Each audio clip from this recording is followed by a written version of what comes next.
Hello, and welcome to Champion Your Culture, the podcast where we dive deep into the heart of leadership and organizational culture. I'm Ryan McCarty. And I'm George Rogers. Together, we're here to guide you on a journey of personal and professional growth. Every week, we bring you insights, stories, and strategies to help you and your company thrive in today's dynamic world. So whether you're leading a team, running a business, or just eager to make a positive impact, you are in the right place. Let's jump right into today's show and champion a culture of purpose and passion. Welcome to Champion Your Culture.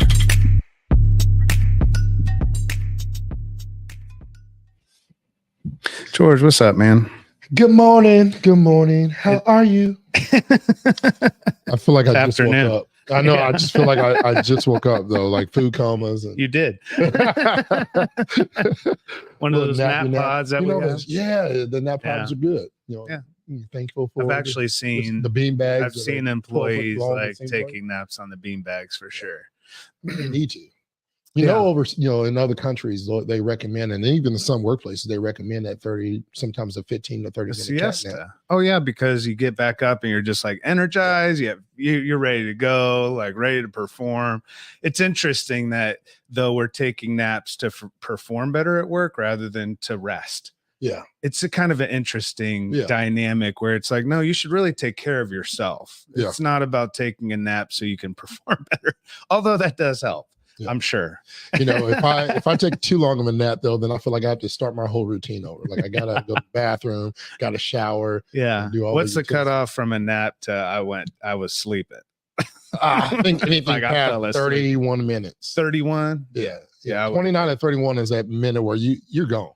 Yeah. And if you don't have an alarm, you're probably going to be going a little bit longer. Yeah. I've seen some people sleeping in those beanbag chairs around the office, And I would say this, like a lot of companies were like, well, culture's not ping pong tables or beanbags, and it's not. Yeah. But that doesn't mean you get rid of that stuff. It may not be the culture, but it could be, hey, how are we providing the well-being? Yeah. Exactly. Like our slide that's over here, that's well-being define the culture, that's mental health for me. Going down the slide. Yeah, it's just like let it go. You hit the bottom. Yeah, until you hit the bottom. Yeah, if you don't have the brakes ready, man, whatever shoes you got on, your bottom. Yeah, I went flying, it's man. Bottom on bottom. So the slide is something you can't intense. wear those slick dress pants because I've done that before. I came in, I was speaking somewhere, and I had those pants on, and I went down that slide, man, and it's like shooting a rocket. I was gone, man. You're in the fishboard room. I was flying. Well, I'm glad to be back because I spent some time in Mexico. That was beautiful. Got my little, tan going on. I feel red today though. Well, I went to the gym and I was working out and I feel overheated. I'm still overheated. Still overheated? Oh man, I'm overheated, man. Yeah. That's a good thing though. I feel like I'm burning up and I'm drinking hot coffee. Yeah, that doesn't help. It doesn't help. But we are in a nice cozy room. It is cool. Thankful that it's freezing. The studio, it is freezing. It is freezing today, and I like it cold. Yeah, I like it cold, but it's been good. You were in Mexico the last couple of weeks. I had the opportunity to be in Vegas. Yeah. Talk about that. And Unleash. So shout out to the Unleash team. I was very fortunate to be able to MC the main stage there. I had a great opportunity. Met a lot of great speakers. Who'd you interview? Go ahead, and brag. Let it out, man. Brag. You're headed toward it. Just there. Just say it if you're gonna say it. Shout out to Magic Johnson. He was he's a legend. I grew up watching him and being an inner city kid from Lansing, Michigan. Yeah. You see how I said it? You were almost going to get me to say that state, but it ain't happening. Football season, it's under 100 days. Buckeyes are coming back. Michigan. And, Michigan. No, but I've been around a lot of people, wealthy people. And I have seen some pridefulness. I've seen some very meek and humility, clothed type people. And humbly, Magic Johnson was just that guy. He was real. Yeah. He said some things to me that I'll take behind stage that I'll take with me for the rest of my life. It was very encouraging. So that was a great opportunity. That's awesome. We were supposed to sit down on the couch. He's like me. He was in the crowd. And I loved it. We got to stand in front of the crowd, walk around the crowd. and just have a conversation. It was very cool. So shout out to Unleash, shout out to Mark Coleman. That's fun. Abby, all those great people. Paula, I'm gonna start naming them all, and I ain't gonna remember them all, but shout out. You've been working. I went on vacation. You've been working because then you went. Then I went to for UKG. UKG. Shout out to Alina Roth, Julie, and Chaz. Chaz, man, that's a whole story. Yeah, we're gonna get into someday. But we're gonna have them on here in the next month or two. On the podcast. But yeah, it was great. UKG is always a great time. They put on great events, and they're wonderful people. They take care of their people. Yeah, their purpose is people, and they show that in how they treat their people, and specifically their speakers. So really was honored to go there down in Hollywood, Florida. I worked on my tan, got me a little massage, a little mani-pedi. So I had a little relaxation as well while I was on there. An awesome hotel and venue that they had. And so shout out to the UKG team. They were phenomenal. That's one of my favorite things, because a lot of times when I travel with Qatar and stuff, we stay in decent places, but when I go speak, they always put you in a really nice spot. It's hard to come home. Yeah. It's like, hey, I'm over here like, hey, can we do another event? Like, what's the next event? Like in a couple weeks. Alina, call me. No, but that is something that I think people need to be aware of is, there is a power in a presentation and in a message and sparking thoughts and ideas around what we're talking about even today, around like having a company cause and how to motivate employees around that. Like when you think about motivation, we sometimes would call a keynote speaker like a motivational speaker, right? So like there is a inspirational, I kind of like the motivational because it feels like movement too. It's like I want to inspire, but I also want to motivate. I want people leaving the presentation with the sense of like, oh, I'm going to start implementing some of that stuff and just trying it out and experimenting with it. And I think that's the idea with everything we're doing is like when we go out to keynote, when we do workshops, and when we begin to implementing anything that we do in companies, right? It's all an experiment. That's really leadership within the context of work or anywhere else. Leaders are experimenting. We're learning as we act, right? We have a plan, we have a strategy, but we learn along the way, which means as we learn, we adjust, we maneuver based on what we learn. So essentially we're experimenting with these ideas, what's working, what's not working. I would say what's not working is toxic cultures where, you have a boss that's a micromanager, and it causes angst, and fear in the work. That doesn't work, right?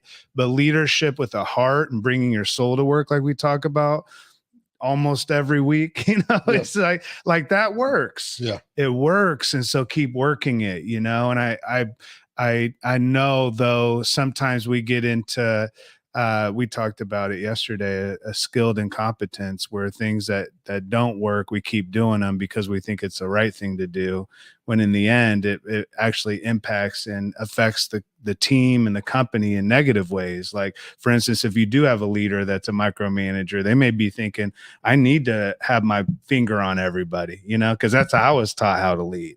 And they have a skilled incompetence and they're like got their finger on everybody. It just doesn't work. So the question is like, what's working within the workplace right now, and how do we emphasize that in our messaging?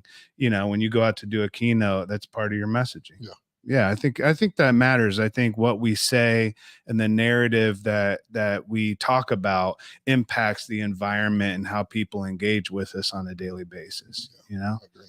Anyway, that's my soapbox for the day. I'm done. Podcast over. That's great. So as we're talking about this and we dive into this conversation, the really fun and the calls within the workplace that helps you really define what I like to look at it as is creating that motion for me. What's creating this motion that allows us to really have a sense of purpose as employees, right? We're creating that meaningful workplace culture to where individually I now have a sense of why I'm doing something. Right? There's a purpose behind it. Let's talk about this cause thing as we open up. One, explaining what a cause is. Because most people may define it a little bit different. Most people may say, hey, we don't even have a cause. We have all these other things Yeah, they'll have like a mission statement. Yeah, they have core values and things, but what is a cause? Yeah. What is that? Well, it's more defined. I would say it's the mission of your culture. It's a mission of everybody collectively. It goes beyond a statement, but it can have a statement. It's your force for good. Yeah. That's what it is. What is the driving force of good internally and externally as a business? Why are we in business? It defines your cause, defines your why. It allows, in terms of what the cause is, it's your why, that's your force for good. You know what I'm saying? Yeah. So when we talk about teaching for-profit companies how to operate with the soul of a nonprofit, what we're saying is that soul, you talked about it being like movement, right? Where we have movement and we have motion. But I would say we need to add an adjective to that, and that is common movement. Common motion, right? What is common among everybody? Because we talk about culture being how most people feel, believe, and behave most of the time. So your cause gives everyone a common mission. Common, you know what I'm saying? Where it's not just a mission statement that is written on a wall and it serves to motivate, I think, maybe the executives when they wrote it the first day, but it really never becomes the driving force. Like what's moving us forward in a common way? What's creating that galvanizing moment within the organization where everybody collectively comes together around a common cause? So when we talk about a cause, it's the force for good that everybody feels, believes, and behaves based on that. So that's your force for good. And not a lot of people have, not a lot of companies have that. Yeah. What do you think? What do you think separates those? Because that's another question for those. Why do we need this? What's the separation for those who have it and don't have it? Mm-hmm. Yeah. Right. What's the separate what's the for those companies that don't have a cause? They don't have a cause. Obviously we're saying this. It's business as a force for good.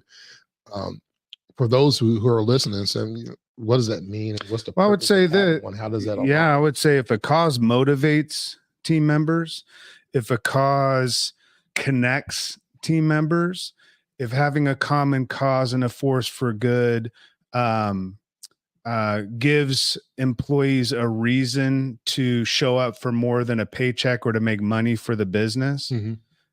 Then I would say without a cause, you have to find ways of curating that without having that intrinsic purpose-driven motivator. A cause is very purpose-driven. So essentially, the companies that wouldn't have a cause, a defined cause, and a cause that is how the business defines how they make decisions and how they operationalize kind of the soul of the business. If you don't have that, then the question is, how are employees motivated? How are they engaged? What are they engaging around? Yeah. What are they connecting to? We're asking employees to be engaged. Yeah. Engage with us. We'll engage with you. What does that even mean? And what are we asking them to engage with? When you have a cause, then you have something that speaks to the culture. It speaks to what we're all doing here every single day, aside from making the company and the CEO more money. Yeah. Like that defines work in a different way for employees. So I would say, the differentiator is the cause, because it gives companies the opportunity to motivate their employees, where employees feel connected and motivated because of that. If you don't, you feel disconnected and unmotivated, right? So So it really then defining it, the first thing is that the impact that it does from an employee engagement standpoint, from that motivator factor. Yeah. The why I wake up to do what I do, beyond a paycheck. Because people don't get engaged individually, they get engaged together. Yeah. You see what I'm saying? It's a common thing. The cause allows us to be engaged. You're not going to be engaged at work if all of your team members are not. Right. So engagement's not how do we get George engaged. Engagement is how do we engage all of us together collectively. That's true engagement. Yeah, and I think you always say this, and I think it's important.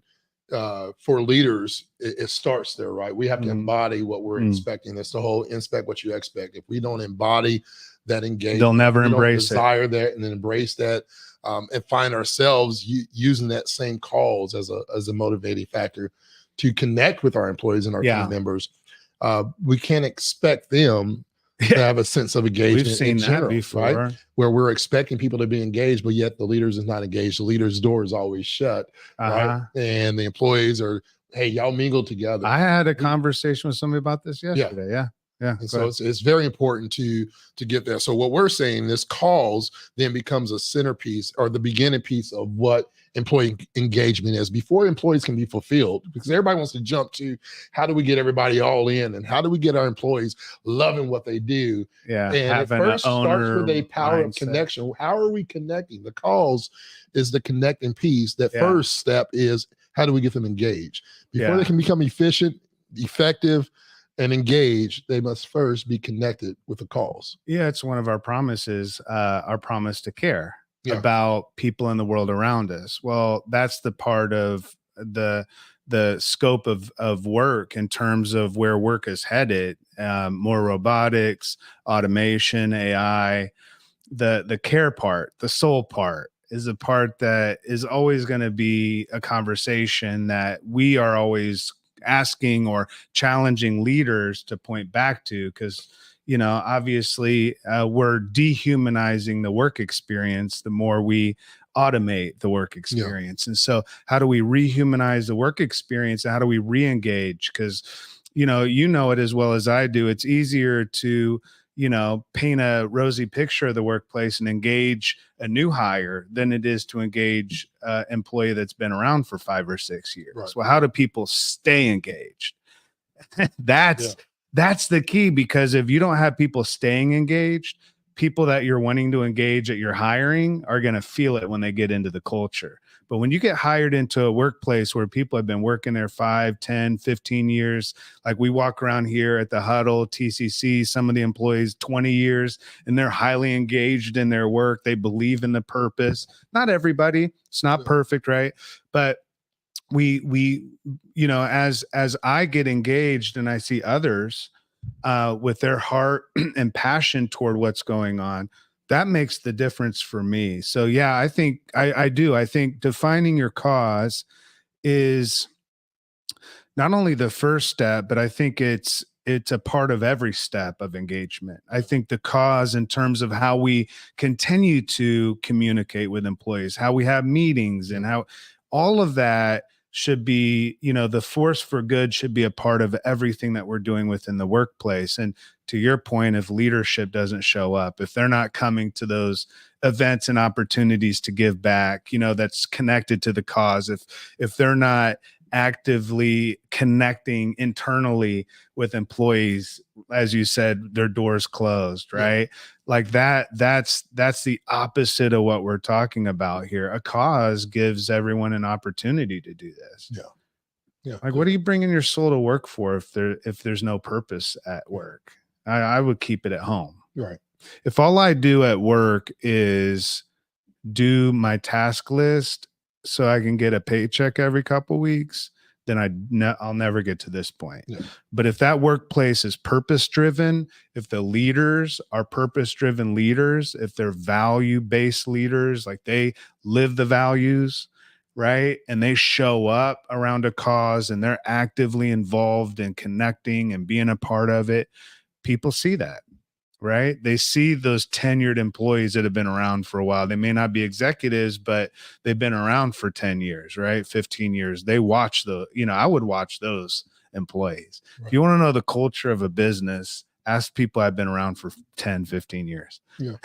Don't ask people that just got hired. They've been experienced. Oh, yeah. We've seen some hires. They're excited, man. They get the lunch. They get the date. Qatar knows me. I've been married 27 years. I can't fake the funk. You know what I'm saying? I can say, oh, yeah, I'm this way. And then you ask Qatar, he's like, oh, hell, he's lying to you. Right? Right. That's true. I mean, we're that way for sure in all aspects of life. So we have this cause. We've created a cause. We're for some, the cause is doing good in their local community. Maybe there's inner city. TCC does it. Their calls, one of their big calls is the backpack giveaway. Yeah. Something that's coming up. I already hear people talking about it. Yesterday. Yeah. Starting to ramp up that conversation of, hey, July is right around. Kids just got out of school last week. I know, and they're already talking about 2 months in advance. It's wild. Which is crazy. So creating that cause allows you to realize, in the grand scheme of things, man, I'm working towards something. The harder we work, the more we sell, the more we're able to give. The more we're able to give, the more I am able to be a part of something that I am passionate about doing as well, right? And so that cause has different levels to it. Not having that cause forfeits you, in a sense, in my opinion. I don't want to say an easy way, but a simple way of connecting people.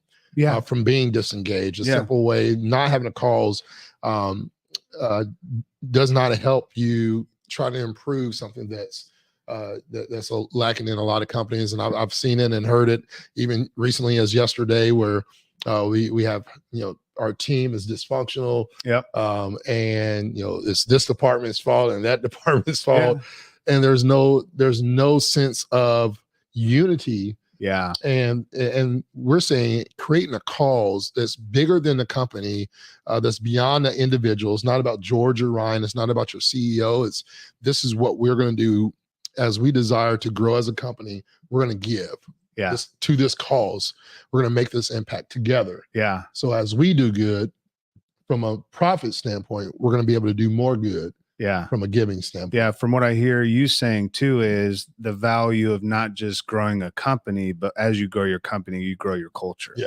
Because we've seen that too, where, Scott Moorhead always talks about, CEO of TCC and several other companies, that the greatest risk of a growing organization is they lose what made them special when they first started. When we were looking at the exponential growth of TCC, and a lot of companies that are out there going through, mergers, acquisitions, they're going through growth spurts, not every company's, getting smaller, right? So businesses are growing exponentially. And through that process, it reminds me of why we started Culture Good in his business, right? It was that if we keep growing the company, but we're not growing the culture, then we're going to lose the people, because the people make up the culture. And then the culture makes up the company. You see what I'm saying? So we can be doing everything that's right about making money and making greater profits. But if we're doing that at the expense of the culture and at the expense of people, then that's going to reap the wrong type of consequences and not the rewards we're looking for. Ultimately, what we want to do is we want to say, okay, as we're growing the company, we're also growing the people side of the business and the culture side of the business. Your cause is that motivating force, that force for good, that the reason why people do connect. Why am I connected with my team? It's not because I have the same hobbies that you might have. Now, if you have the same hobbies I do, maybe we go bowling every Thursday night. I'll connect around that. That's fine. But what purpose and a cause does, it gives everyone a common reason to join together. Not everybody likes bowling, but everybody likes to do good. Maybe not at first. Maybe they are kind of hesitant to give back and to do good. But once they get their hands involved and the team is giving back and doing good together, that gives everyone a reason to be committed. That commitment then translates to less turnover, higher engagement, greater performance. All the benefits of having a cause come because you didn't just have a cause as a part of your business. To your point, you had the cause as the core of it. Right. The cause becomes the core. If the cause is not the core, then what is the core? Right? What's the core?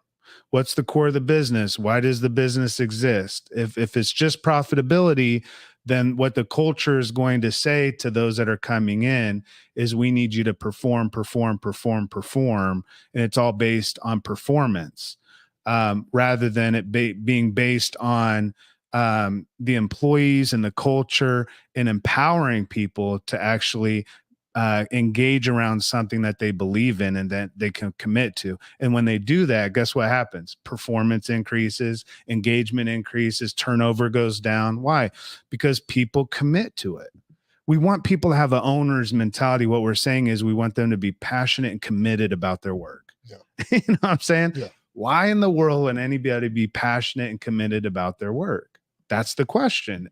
That's what we need to ask as leaders. Yeah. Why in the world are people committed and passionate about their work when they come to work here? Whatever your here is, whatever your workplace is, you know. And that's a conversation that has to be had, right? Yeah. Because for most owners and C-suite, that answer may look different. Yeah. For all of them, not just as a leadership team, but as individuals, your reason why may be different than my reason why. Yeah. And we're saying this cause then becomes the core, our whys, our purpose. That becomes goes from me to we. It goes from me to we. Exactly. It becomes something that we center the core of our heartbeat in a sense. Yeah. To do that. What I love about the calls, and I've seen this, and we want to just briefly discuss real quickly. So if you want to know more about this, I'm excited. Yeah. In just a few weeks, we're kicking off here. June is so fast. It comes fast, but June 25th and 26th. Yep, June 25th and 26th. We're going to be having our next cohort of 2-day certification. We're going to be certifying culture champions.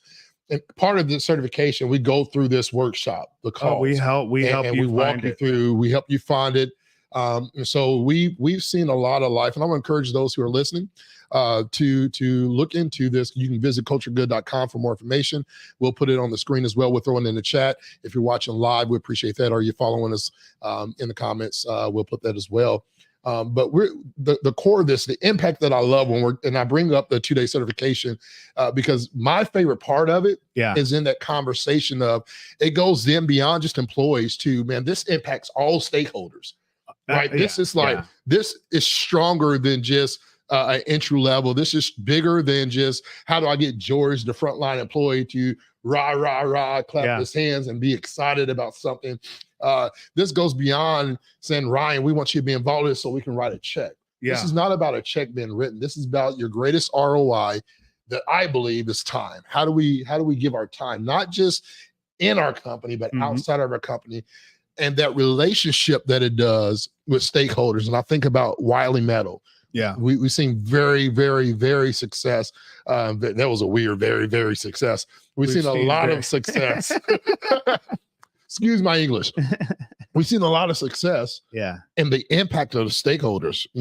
From the top all the way down, it has spread it. From campus to campus. Right. We've seen it with Zealandia and Latour Group and their entities that they have there and what they're doing in North Carolina, South Carolina, Florida, Canada. They're doing it all over.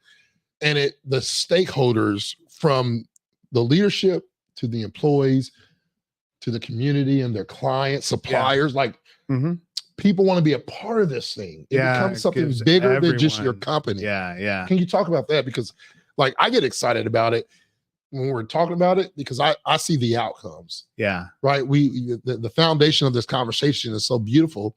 The best part though is how it becomes more than just you. Yeah, it does impact everyone. It impacts the vendors, it impacts customers, all things being equal. If, you have two companies doing the same business in the same area, and I can choose to do business with one or the other, all things being equal in terms of services and product and everything else, I'm going to choose the business that has a heart. Yeah. Right. So when we think about brand loyalty, when we think about commitment, not just internal stakeholders, but also to your point, customers, vendors, we have our community, where we do business, we do good. So like our neighbors, like being a good citizen, that's part of the cause is having opportunities to give back and to do good and to feel something at work or through your work that's beyond just, the same paycheck with the 3% raise every year, or whatever it is. Like it's really about how do we embed purpose in what we do so that all stakeholders can find a sense of belonging with our workplace. Like when we think about where would I want to work? Would I want to work somewhere that, again, all things being equal, paycheck similar, benefits similar, but this one company of the two is purpose driven, and there's a cause and people believe in it and they show up to work and they're passionate. Well, where am I going to build a commitment and a connection to, like that's employees, but all, and it goes, into the community as well. Like, does it matter to you as a business, whether your community members and whether your neighbors see your business as a good business, as you being a good citizen, that you care? Does that matter? You know what I'm saying? Yeah. And if it doesn't matter to the leadership, it's not going to matter to the business. And when it doesn't matter to the business, the impact of that is when we don't have a cause within the company that not only are our employees connected to, but our customers and vendors and all stakeholders, our community, we lack trust, right? There's, we hear about it all the time. How do you build a culture of trust? How do you build a culture of trust? And I think having a cause that people see you have a good heart, and even though you may not make all the best business decisions in the world, when you have a cause that people are committed to and people will get behind and connect to and stay connected and engaged with, what that allows for is a level of trust through the good and the bad times of business. You know what I'm saying? Yeah. Like the way that you not only survive those difficult times, but you thrive through them, is you have that common cause that becomes a North Star where all the stakeholders can point to and say, even though we're dealing with all of this, and both internally, maybe externally, we all know why we're in this business. Yeah. I mean, we're doing it together. Yeah. I think that you talked about trust and that aspect. And I think about some of the companies that have grown in their communities. Yeah. Because one of the things we always tell people is in that storytelling. Yeah. Right. Tell your story. Everybody has a story. Tell that story, because there's somebody that may need you. Yeah. Because the calls that you have may align with them. Or, hey, I had a family member that was going through something. We have, calls this here, and we have groups here that are doing things in the cancer area, right? Yeah. Your sister has a team that she's doing things with with brain injuries and things of that nature. Everybody has certain things that if you just tell your story, man, it's so much greater. And I've seen organizations create a level of trust within their communities, right, through their calls. Yeah. Where it's like, man, they're not just making money just to make money and build profits. Now, that's the number one rule in business. We always say that the number one rule in business is to stay in business, because if you don't do number one, there is no other rules. Right. But when your calls bleeds into the relationship of your stakeholders, and we talk about how do we create buy-in, how do we create people that want to be a part of something, that calls does that. And what that calls tends to do, it says, man, it's more than the profits. I trust them with my time. I trust them with my money. There you go. And we see people wanting to not just do good, but do more. Yeah. Good. Right. Yeah. It becomes something bigger than just that one cause that you thought. That cause becomes something that spreads. Yeah. Because everybody, the impact of it. The impact of it. Yeah. It changes, because then the dynamic is, as a stakeholder, I was just a customer. Yeah. Now I want to serve. Yeah. I may not be able to work for your company because I love what I do, or I'm in a different industry, but how do I connect? Yeah. Right. And then that connection, it's like a web, dude, that just continues to grow within the stakeholders. You think about your suppliers. You're doing good. How do we do good? Right. For me, I put a percentage of all of the things that I speak and my book sales, I put that towards the calls. Yeah. Right. So people want to be connected with that. I know you do the same as well. There's a cause to that. People want to be able to connect to something that's bigger than just, hey, I'm giving this person money. Yeah. Right. I know that they're putting that money, some of that money is going to a cause that's greater than just that speaking engagement. Something that's bigger than themselves too, you know, like, when you think about building a meaningful workplace, like are we giving people a sense of meaning? If culture is how we feel, believe, and behave most of the time, if we're not curating opportunities and experiences for people to discover meaning and purpose at work, then they're going to feel that work isn't about that. Yeah. What's work about? Yeah. I think that the cause defines what work's about. That it is about, okay, we do need to make profits, But as we make profits, we have to build on the purpose of why we're making profits in the first place. It's what that I've coined the term purposability. It's profitability driven by purpose and purpose driven by profit, right? That profit's not doesn't it can actually be a catalyst for good. It's not something of evil, right? Like greed is evil. Profits can be a force for good. It could be a part of that cause. And to your point, the 4 T's that we teach, your time, talent, treasure, and testimony, given toward a cause, people are going to trust your business more. They're going to trust the leadership more. It's a trust builder. So cause not only like leads toward engagement, it leads toward an ongoing engagement. And the only way you have that is through trust. People don't stay engaged unless you build a culture of trust within your business. Right. Yeah. So cause really leads toward both of those, engagement and trust. And I think, people want to feel valued and appreciated. You talk about that a lot in terms of belonging. It's not just about, do I belong working here? But do I belong doing business with this business, right? Do we have shared values? Do we have shared purpose? Yeah. Is there a common reason that we're in this relationship together other than transactional, you do for me and I do for you?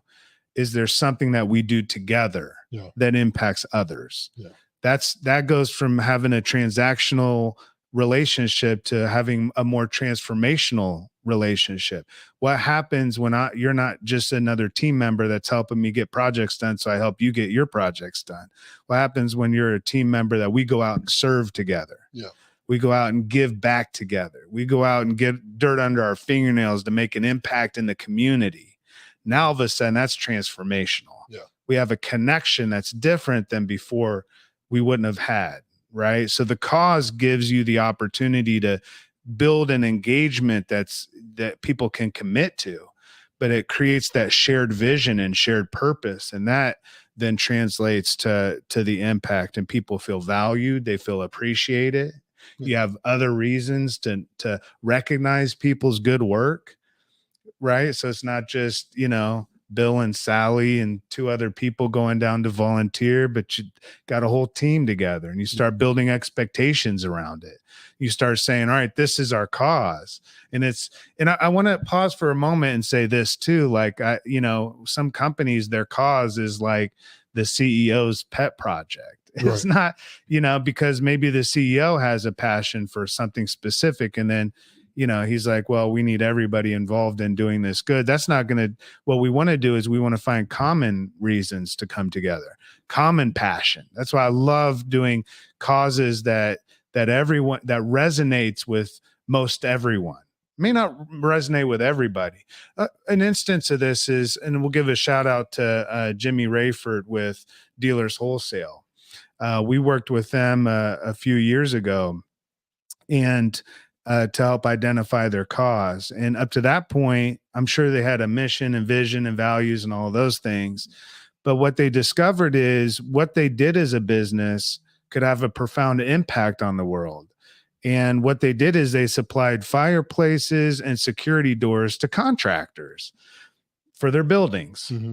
Seems like a business that just needs to focus on fireplaces and security doors, which they do, and they do a really good job at that. I'm sure they have other things as a part of their plethora of services. But what they discovered as going through our Find Your Cause in the 2-day workshop, which again is June 25th and 26th, is that their cause statement that kind of became the force for good within their business is they provide safety, security, and warmth to people. Does it make sense? Yeah. Safety and security, that's the doors, and warmth, that's the fireplaces. But it can also mean other things. It can mean blankets for the homeless. It could mean going down to a homeless shelter and putting security doors in for them. It could be helping security doors at a local school or a charter school that may not have the funds to do it, right? There's a whole lot in that. So now they have a cause statement that actually is a motivator that everyone can get behind and say, oh, that's why we're coming to work. Yeah. Not just to sell another fireplace to a contractor. I mean, how passionate can you get about that? Yeah. Right. You know what I'm saying? Yeah. Because not everybody's passionate about that thing. It may be something that they do because it's a good job. Yeah, but it's not, it's, you know, it's in terms of meaningful work. Right. And there's accountants that are passionate about running Excel files. Yeah. You know what I'm saying? Excel sheets are their thing. They're freaking the sheets, man. Shout out to all of our accountants out there and finance peeps. Freaks in the and they enjoy it. Yeah. And they may be passionate about that. Yeah. But we're talking a common cause, common purpose, this idea of a shared vision and a shared reality that we're all working toward to make an impact together. That's what really makes the difference. But yeah, to your point, all stakeholders need to be involved in that. And I think the next thing that you know, when we talk about cause is how adaptive is the company. Okay. You know what I'm saying? Like how connected are they? When we think of it being adaptive, it might mean that we're quick to change.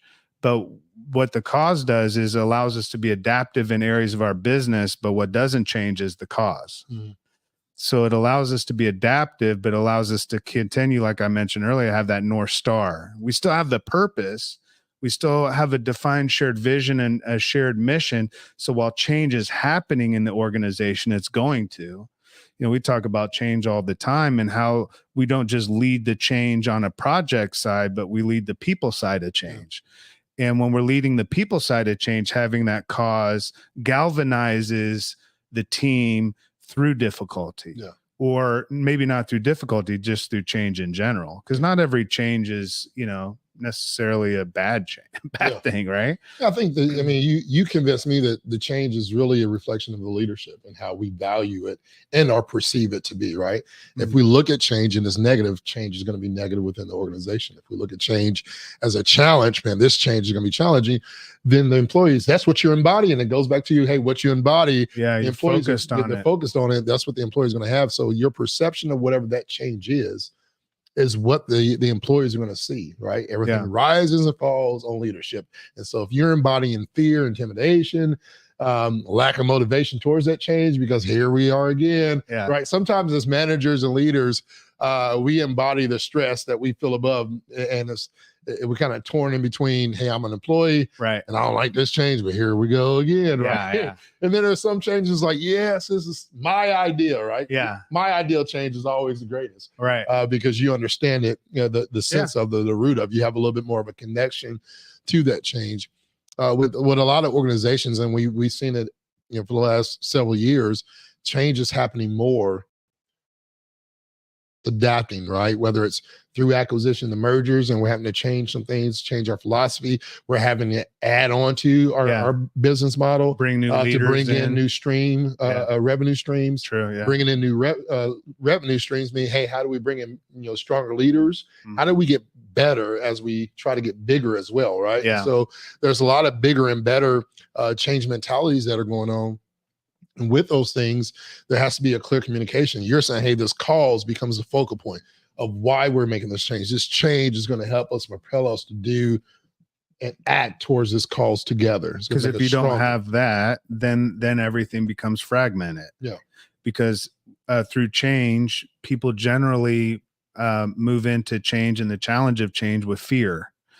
And so when there's fear, we connect less with each other. When there's fear, we don't speak up when we should or when we need to, for the team's sake or the business's sake. When there's fear around change, it becomes a opportunity for us to either become more solidified as a team or more fragmented. Right. The team that gets solidified is a team that understands the commonality of why we do what we do every single day and why we're showing up, and we want to feel that impact. We don't want to just write a check to a charity and say, that's our cause. We want active involvement and participation in the cause, in the doing of good, in the impact that we can have together. And as we're going through change and as we're going through many times tumultuous change, where the entirety of the business is kind of shaken up a little bit, you know, you're like shaking the boat, hoping you don't tip it over, you know, and hoping everybody that's in the boat can kind of like hold on through this. Whereas with a cause, it gives everyone an opportunity to not become fragmented, but to come together around something that creates that stability as you're going through what feels like a very unstable season in the business. You know what I'm saying? People need stability. They need the opportunity to say, all right, there's a lot going on that's different, but we still have this. Yeah. You know what I'm saying? Yeah. And for them to feel like they're a part of that change and a part of what's going on. You know, as you have a cause, they feel more a part of the business. They can own that. They can own their efforts. They can own their team's efforts toward that. You know, we've seen companies have departments that compete against each other for how much good they can do based on that cause, you know? So it builds like this camaraderie and competition, but it's around doing good together. And, you know, you would always say, you know, like, we don't want to have to like leave our work and go work for a charity to be charitable. We should be able to go to work and have a sense of purpose right where we're at. Yeah. You know, feel something that gives us a sense of passion right there. And that's going to create ultimately a long-term viability and cultural identity for the business, because now people know what they're connecting and engaging with. It becomes a part of your identity. Yeah.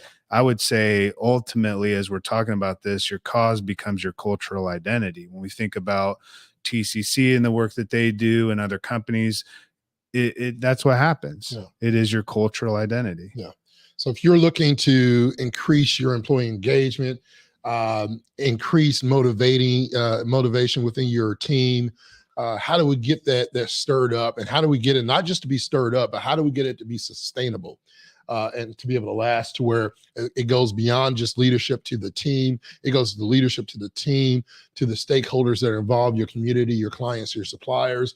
And it really becomes a movement within your organization on why, when you go through change and you're going through, some acquisitions or mergers, that cause becomes the core of your why. It becomes the center point of what you come back to and why you're doing it and all those things. And so if you want to know more about this, again, June 25th, 26th, look for more information, culturegood.com, 2-day certification, become certified. This is just a glimpse. This is just part of the many workshops in this 2-day certification that's really going to help you align with what Culture Good is about and how you can do business and have a business as a force for good within your organization as well. And so t-shirt, business for a force of good, promo on the t-shirt as well. So we want to encourage everybody. We're going to be having more of these conversations going to continue next week. And really want to encourage people to join us. We want to thank everybody that's been a subscriber. If you're not a subscriber, we'll appreciate it if you do so. It helps us as well. Leave a rating, and it benefits us and help us grow our network and reach to be able to connect to more people. We do this. It's not monetary. We do this because we love people and we love to give what we have. Gives us a sense of common purpose and aligns with our values, you know? And so, I really appreciate everybody jumping on today. And hopefully as you're thinking about the cause of your business and all the good that you do and the impact that you want to have, that you find yourself in a workplace that's supportive toward this. You know, and if you do, you're an example of a leader that we would love, as George said, to have join us on the 25th and 26th. Culturegood.com has all the info on that, as George mentioned. Totally would love to see a packed house for that. And you know, you'll learn a lot. One of the biggest things is what the cause of your business is. So, as always, thanks for joining us. And, I suppose we'll see you back next week on Champion Your Culture. Thank you for tuning in to Champion Your Culture. We hope today's episode has sparked new ideas and inspiration for your journey in leadership and cultural development. Building a culture good is a collective effort. If you found value in conversations today, please subscribe to our podcast. Follow us on your favorite platform and share this episode with your friends and colleagues. Your support helps us reach more people and spread the message of impactful leadership and positive cultural change. Don't forget to visit cultureofgood.com to explore how you can become a certified culture champion. Every week, we're here to bring you insights and strategies that matter. So join us again for more empowering discussions. Let's continue to champion a culture of purpose and passion together. Until next time, keep leading with heart and let's make a positive difference in the world.